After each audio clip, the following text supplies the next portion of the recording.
Hey everyone, and welcome to The Explainer. Today we're jumping right in and distilling the incredibly popular, and honestly pretty polarizing, financial philosophy of Robert Kiyosaki.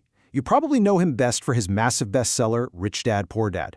We're going to completely break down his core strategies for building true wealth, but we're also going to take a very objective look at why his methods spark such intense debate among financial pros.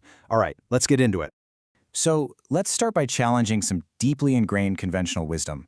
I want you to ask yourself, does a massive salary actually mean you're wealthy? The reality, which the source material hammers home, is that plenty of people with huge salaries, we're talking doctors, lawyers, top executives, are still totally stuck living paycheck to paycheck.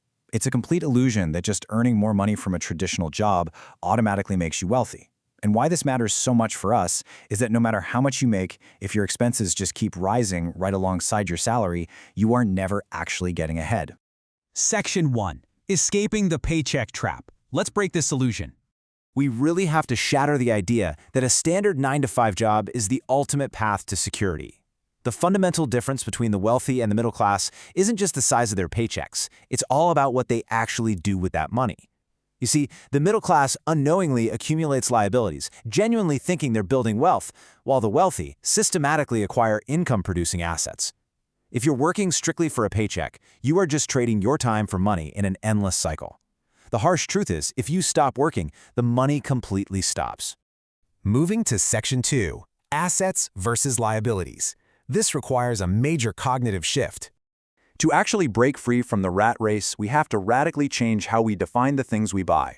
And the absolute crucial point here is this incredibly strict, yet simple, definition of an asset. Under this philosophy, an asset is strictly an investment that puts money into your pocket and generates passive income. It literally doesn't matter what your bank says or what traditional accounting rules dictate. If it pays you consistently, like a rental property bringing in monthly cash or a stock paying dividends, it's an asset. And this is exactly the secret sauce that creates the financial autonomy the wealthy enjoy. On the flip side, a liability is simply something that takes money out of your pocket. Think about your consumer goods, hefty maintenance expenses, and yes, brace yourself, often even your primary residence.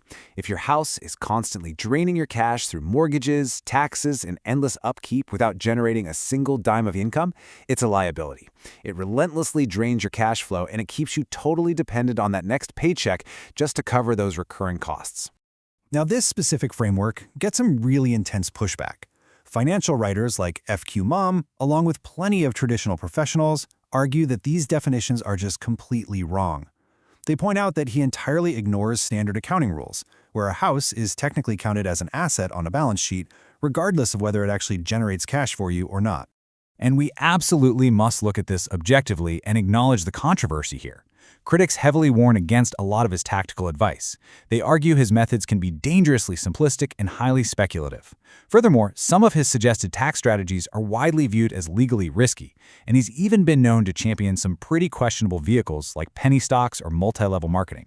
On top of all that, the massive education empire he's built is frequently criticized for using aggressive, predatory seminar funnels that can end up costing attendees up to $30,000. Now, we aren't here to take sides either way, but we want to give you the full picture so you can navigate this material smartly.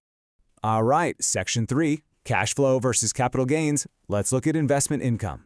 Let's compare the two main paths for making your money work for you. On side A, you've got capital gains.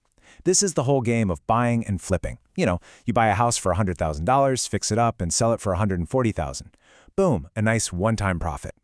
But on side B, we have cash flow. This is where you buy an asset, like that exact same house, but you hold on to it and rent it out to collect regular, continuous monthly passive income. The problem with capital gains is that it's a grind. You have to constantly repeat the process. The second you stop flipping, your income vanishes. In Kiyosaki's philosophy, cash flow is absolutely queen. He heavily advocates for cash flow because it completely frees you from the stress of a volatile market. Think about it. If the housing market crashes, flippers who rely entirely on capital gains get stuck holding inventory they can't sell. We all saw that happen in 2008. But if your strategy is holding for cash flow, those short-term market dips just don't matter as much because your renters are still paying you every single month. It builds an incredible buffer and saves you from the exhaustion of constantly buying and selling. Section 4. The Power of Good Debt. Yes, strategic borrowing. So traditional financial advice will almost universally scream at you to avoid debt at all costs. But this framework argues that there is a massive difference between types of debt. Bad debt is when you finance consumer goods, buying a massive TV or a fancy car on credit. You're just buying depreciating liabilities that suck money right out of your pocket. Good debt, on the other hand, is borrowing money to acquire income-generating assets that literally pay for their own loan. It's like taking out a mortgage for an apartment building where the tenant's rent covers the loan, pays the expenses, and still leaves you with a profit. Just to put the sheer scale of this concept into perspective for you, $1.2 billion, that's a billion with a B. Kiyosaki has openly stated that he personally leverages over $1.2 billion in debt to fund his investments. He essentially uses other people's money, the bank's money, to acquire assets that generate more than enough cash flow to cover that massive debt. It is an extremely aggressive strategy, but it perfectly highlights the difference between using debt to buy toys versus using debt to buy actual businesses. Moving to Section 5. Pay yourself first. It's a huge mindset shift. Okay, so how do we regular folks practically start building up our assets without, $1 billion in leverage? Well, it takes supreme self-discipline. You have to literally pay yourself first. That means automatically taking capital right off the top of every single paycheck for your investments before you pay a single external creditor.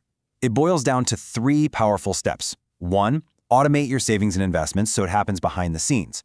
2, aggressively prioritize your own financial goals. And 3, build an emergency fund so that one bad week doesn't completely derail your momentum. When you pay yourself first, you are leveraging the exponential power of compounding. By prioritizing your investing, that money grows, and then the growth on that money grows. It's like a snowball rolling down a hill. Shifting your mindset to treat your future wealth as a non-negotiable expense creates this incredibly powerful safety net over time. You are quite literally telling yourself that your future freedom is way more important than your immediate desire to buy stuff today. And finally, Section 6, activating your financial genius. Let's put this theory into motion. All right, it is time to turn all this into action. Straight from the source material, here is a weekly challenge to help you actively transition out of that employee mindset and into the investor mindset. First off, sit down and write out exactly how you want your life to look. Be specific. Second, if you have a partner or a spouse, you have to talk to them. Get your financial plans aligned so you're both pulling in the exact same direction. Third, take one small action right away today. Open a brokerage account, order a book, call a mentor, just do something. And finally, commit to taking one step forward every single day, because deliberate daily actions compound just like interest does. We're going to wrap up our explainer with this final thought. You now know the strict difference between an asset and a liability. You understand the power of cash flow over capital gains, and you've seen the controversial yet potent strategy of good debt. But honestly, information without execution is literally just trivia. So what is the very first step you are going to take today to take control of your financial destiny and actually escape the rat race? Think about it, make a firm decision, and go take action. Thanks so much for joining me for this explainer, and I'll catch you on the next one.